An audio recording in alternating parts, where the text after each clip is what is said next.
You know, Mr. Speaker, I remember just over 2 years ago now sending out a mailer to my constituents of North Island Powell River and asking them what they felt about dental care and if that would have an impact on their life. And we were inundated with responses, with letters, with emails, with phone calls of people from across the riding talking about what dental care would mean in their lives.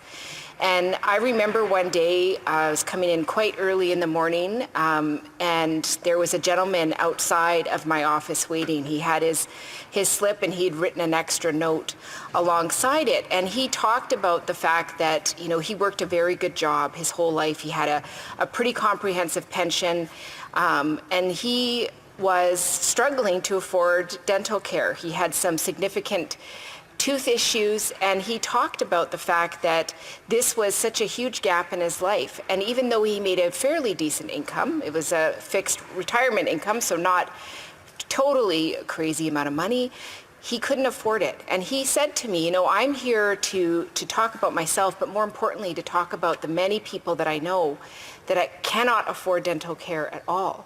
So I'm very proud that the NDP pushed this government to make this a reality, and that in this Budget Implementation Act, people in this country that are under 18, that are seniors, that are people living with disabilities, will be able to get access to dental care, which will fundamentally change lives.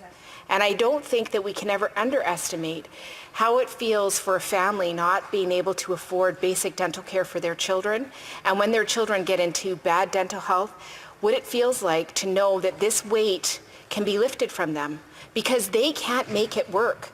They cannot. And so what does that mean every day when your child's in pain? It means you're going to the hospital as a last resort.